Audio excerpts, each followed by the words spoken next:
Welcome to our podcast. Today, we're diving into the topic of burnout syndrome, especially in healthcare professionals. Oh, that's such an important issue. Can you tell me more about what burnout syndrome actually is? Absolutely.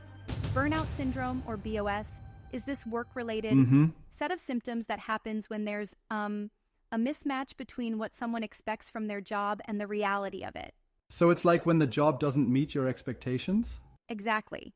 People start feeling emotionally stressed and disillusioned with their work. What are the main symptoms of BOS? There are three classic symptoms: exhaustion, depersonalization, and reduced personal accomplishment. Can you break those down a bit? Sure thing. Exhaustion is this generalized fatigue from putting in excessive time and effort into tasks that don't feel beneficial. Like working hard but not seeing the results you expect? Exactly. Like caring for patients who have a very poor chance of recovery and feeling drained by it. That must be so tough. What about depersonalization? Depersonalization is when someone develops a distant or indifferent attitude towards their work. They might become cynical or interact with patients and coworkers in a callous way. So they start to feel disconnected? Precisely. And then reduced personal accomplishment is when individuals negatively evaluate their work, feeling like they aren't making a significant impact. That sounds like a downward spiral. Are there other symptoms? Yes, people with BOS might also feel frustrated, angry, or anxious. They might even have physical symptoms like insomnia, muscle tension, headaches, and gastrointestinal problems. That's a lot. How widespread is this issue among healthcare professionals? It's quite significant. Healthcare professionals at the front lines, like those in family medicine, emergency medicine, internal medicine, and especially critical care, have BOS rates exceeding 40%. That's almost half. Why is critical care so affected? Well, working in the ICU is incredibly stressful due to high patient morbidity and mortality, challenging routines, and dealing with traumatic and ethical issues regularly. I can imagine. So, how does this impact nurses and physicians specifically? Approximately 25 to 33% of critical care nurses show severe BOS symptoms. Wow. And up to 86% have at least one of the three classic symptoms. That's staggering. For physicians, up to 45% of critical care doctors report severe BOS, and among pediatric critical care physicians, the rate is 71%. Incredible. Which is more than twice that of general pediatricians. That's alarming. Is there a way to measure BOS? Yes. The most common tool is the Maslach Burnout Inventory, or MBIHS. It's a 22-item questionnaire that assesses emotional exhaustion, depersonalization, and lack of personal accomplishment. So it helps identify who is experiencing burnout?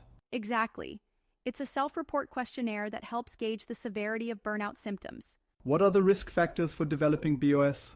There are individual and organizational factors.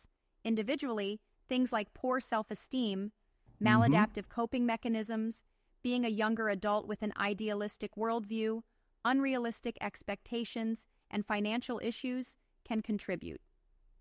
And on the organizational side?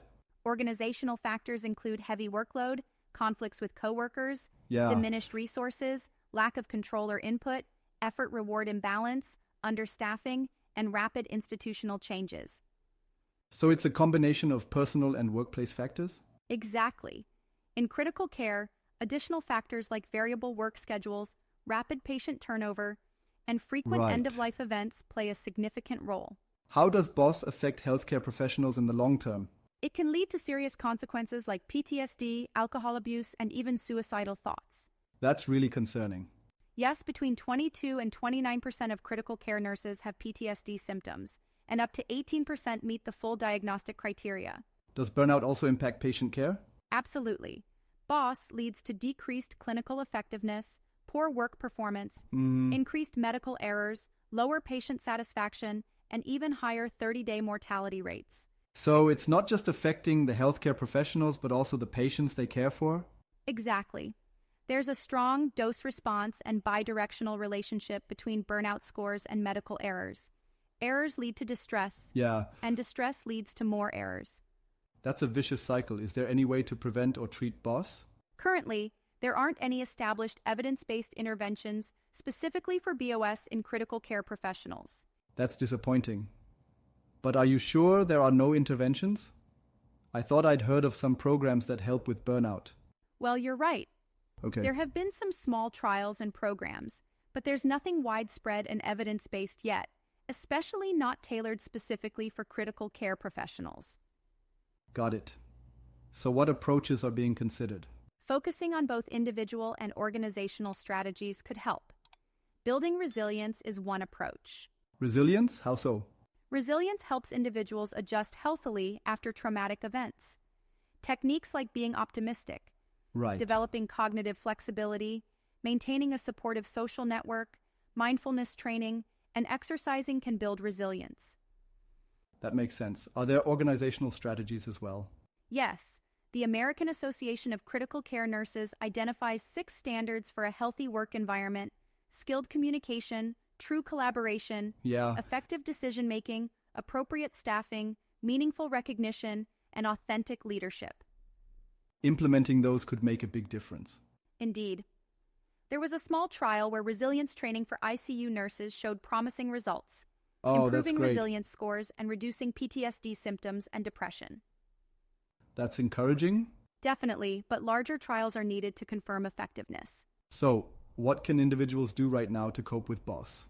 They can understand ways to manage work-related stressors, engage support from management and colleagues, take breaks, exercise, focus on their passions, and practice techniques like reframing and optimism. Those are actionable steps. Yes, and it's important for organizations to support their staff to prevent burnout. I agree. It's a shared responsibility. Exactly. By addressing both personal and systemic factors, we can help reduce BOS and improve the well-being of healthcare professionals and their patients. Well said. I hope more attention is brought to this issue. Me too. It's crucial for the future of healthcare.